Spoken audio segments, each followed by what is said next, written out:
บายดีเพื่อนๆวันนี้ตุพุทธมาตามสัญญาเนาะว่าที่จะมาจับสลากหาผู้ที่โชคดี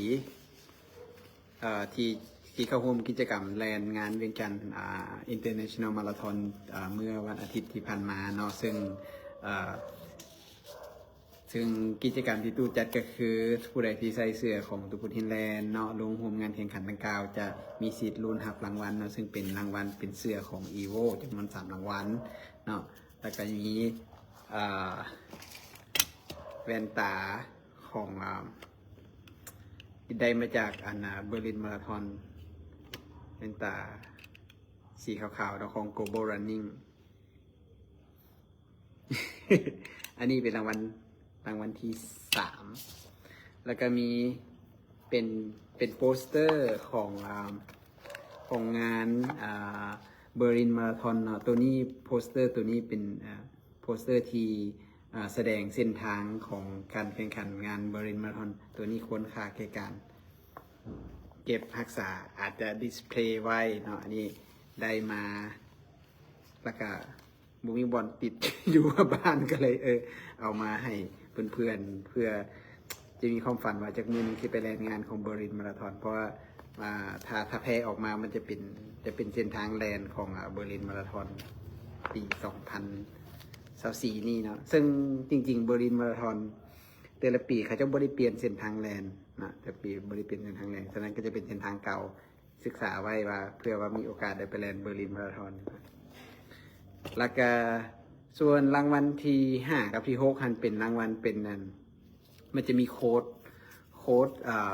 เพื่อ access เข้าอยู่ในแอปของ Adidas Running เนาะ Adidas Running ซึ่ง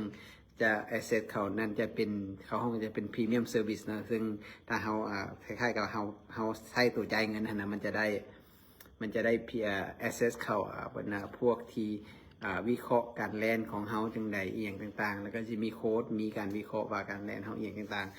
นั่นก็ถือว่าเป็นตัว Premium Code มี2รางวัลเนาะซึ่งรางวัลตัวที่1แม่นมีสิทธิ์ใช้ได้3เดือนพรีเมียมเซอร์วิสของ Adidas Running 3 เดือนแล้วตัวที่2เป็นใส่ได้เดือนหนึ่งแต่ว่ามื้อนี้ตู้ไปซอกแล้วบ่เห็น แต่ว่าสิพยายามซอกให้ก็อยู่น้ำตู้นี่แหละแต่จะบ่ฮู้ว่าไปปะไว้ใส่ตั้งแต่ได้งานของเบอร์ลินมาราธอนมาตู้ไปสังเกตอยู่แล้วอยู่ในงานหันเรามีคนร่วมกิจกรรมโดยการใส่เสื้อตู้มาร่วมแมนเท่าที่ตู้เห็นแล้วก็เพิ่นก็ส่งรูปเข้ามาหันมีทั้งเมิดแมนแต่คนว่า2 4 6 8รู้สึกว่ามี8หรือ9คนนี่แหละแต่ว่ามีผู้หญิงคนหนึ่งที่ใส่เสื้อตู้พุทธรุ่นปี2023ถอยไปอีกเนาะเราถอยไปอีก2รุ่นเราใส่รุ่นปี2022ตัวสีดำแต่ว่าบ่เห็นเรานะแจ้ง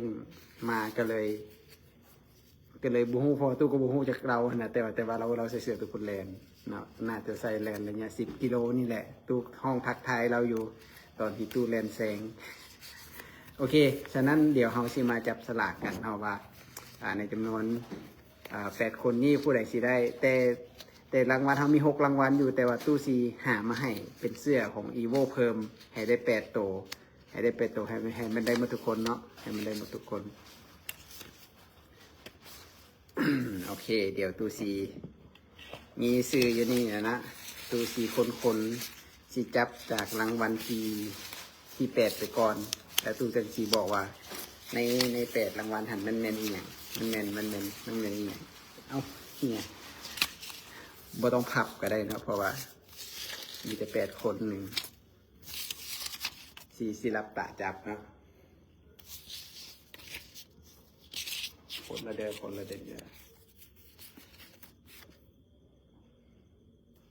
ผู้ที่1ที่ได้รางวัลที่1ไปเนาะน้องปานทองจริงเนาะจากปักซีเนาะซึ่งเป็นนักแดนขาแหงจากปักซีเนาะซึ่งล่าสุดก็คว้ารางวัลงานปักซีฮาล์ฟมาราธอนมาแล้วเนาะยินดีนำด้วยน้องปานเด้อแล้วก็งานเวียงจันทร์มาราธอนเมื่อกี้นี้เราก็ติดอันดับที่5 overall ของระยะ10 กิโลเนาะเดี๋ยวขอบิ๊กมิโอซอกบิ๊กให้เขาเดี๋ยวซอกบิ๊กให้เขาเนี่ย อันนี้คือว่ารางวัลที่1เนาะเป็นเสื้อกีฬาของอีโวโอเคผู้ที่2ขอโพสต์นี่กันเลยยืมเลยโอเคขอโน้ตไว้ก่อนว่าเสื้อกีฬาอีโว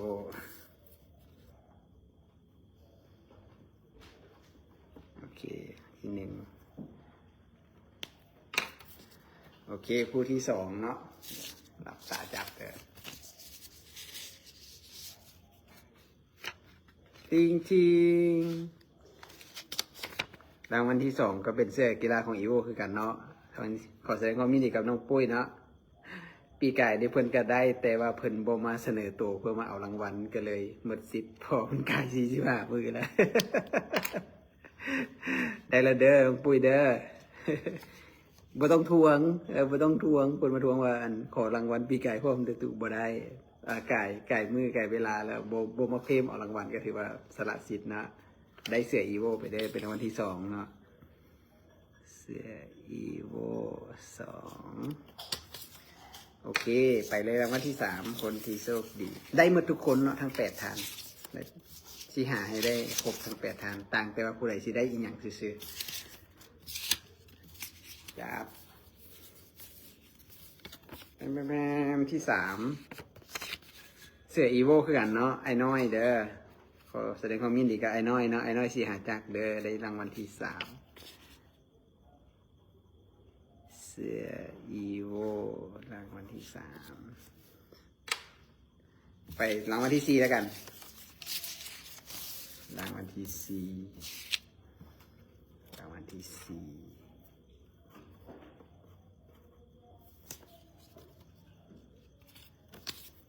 รางวัลที่4แต่ว่ามันก็น้องกีฬาเป็นยังไง เกือบได้รางวัลเนาะเกือบได้โพเดียมเลยน้องกีฬากับมีการพัฒนาขึ้นหลายจับได้รางวัลที่4ได้ซื้อคุณพ่อ แล้ววันที่4เนาะน้องสายกีฬาเด้อเสืออีโวโอเค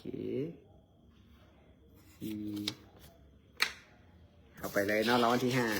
5ไอ้น้อยยินดีนำเด้อไอ้น้อยเมื่อใดเจ้าซีเซิร์นค่อยไปลาฟอเรสต์นะ ค่อยอยากไปเลยค่อยบุญเวลาไปหาเจ้าจะเกลืออันเสาร์ที่ดีก็ไม่ได้อยู่อีกแล้วรางวัลที่5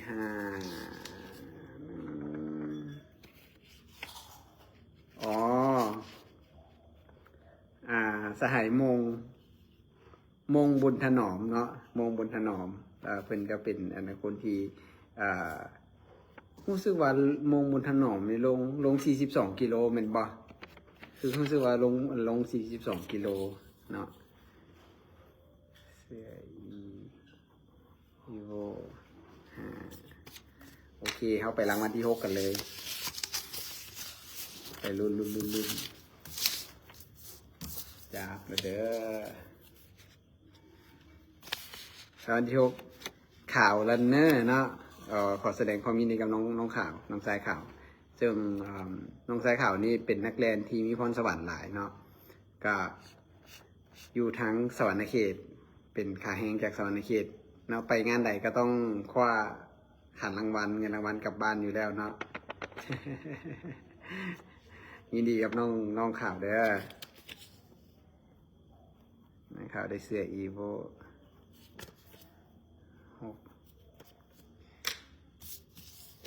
ต่อไปแมนรางวัลนี่เด้อแว่นตาเอาใส่ไปเล่นแบบเท่ๆได้เนาะแบบซี่ๆนะ ขอใส่ไว้ก่อนเด้อรางวัลที่6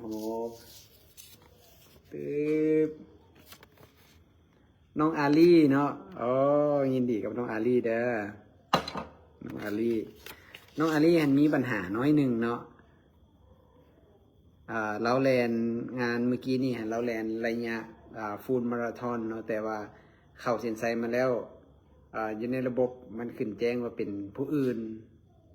ที่บ่เป็นซื้อเราเนาะเราก็เลยกลับบ้านแต่ตอนนี้ก็เช็คคืนในระบบแล้วเนาะบัดทีนี้ก็เลยเขาเจ้าแปลงระบบแล้วมันเป็นซื้อเรากลับมาคืนก็เลยว่ามีการลมกับทางผู้จัดเนาะแต่ตอนนี้กำลังถามผู้จัดอยู่ถ้าหากว่ามีการ verify คืนแล้วน้องอาลีจะได้รางวัลที่3รุ่นอายุเนาะสำหรับฟูลมาราธอนเนาะเป็นตาอันนี้โอเครางวัลที่7ต่อไปรางวัลที่8ยังเหลือหน่อย ยังเหลือได้ยังเหลือ3 คนโอ้ยใครจะได้เนาะตืดอ๋อไอบุญทวีนี่เป็นนักแลนรุ่นอายุ60 บวกแต่ว่าแลนแบบวัยรุ่นอายคือคันตุพุทธแลนลงแลนนำเราคืองานเวียงจันทร์ฮาล์ฟมาราธอนเดือน3ที่ผ่านมาตูแลนบ่ทันเรา ตู้เข้าน้ำหลังไอ้บุญทวีรุ่นอายุ60เนี่ยเข้าน้ำหลังเราประมาณ2 นาทีเนาะถึงไอ้บุญทวีเป็นคนที่แลนดีหลายแลนดีแท้ๆครับขอแสดงความยินดีนำเด้อไอ้บุญทวีเด้อรางวัลที่8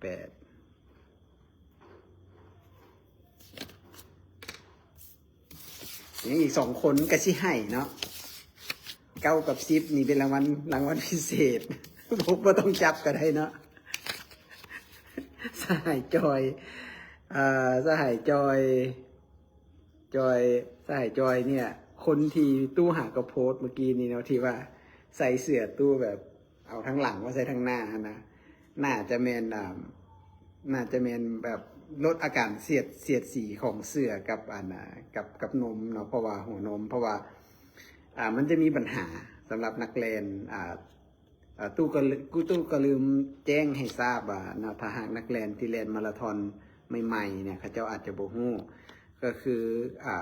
การที่เฮาจะแล่นระยะไกลเพราะจะเกิดอาการเสียดสีระหว่างเนื้อผ้าเสื้อกับโดยเฉพาะบริเวณหัวนมเฮานี่แหละผู้ชายนี่แหละผู้ชายผู้หญิงคือกันฉะนั้นทางที่แก้ก็คือ